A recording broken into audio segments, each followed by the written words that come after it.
আমি আপনাদের প্রবাসী বোন। এই পৃথিবীতে আমার দুইটি সন্তান ছাড়া কেউ নেই।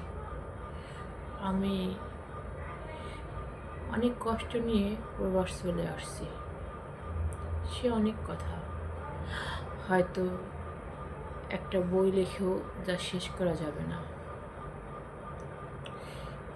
আমাকে আমার ফ্যামিলি কখনো ফোন করে জিজ্ঞাসা করে না যে আমি কেমন আছি। সবাই জিজ্ঞাসা করে আমি কত টাকা বেতন পাই, এই 2 বছরে আমি কত টাকা জমাইছি।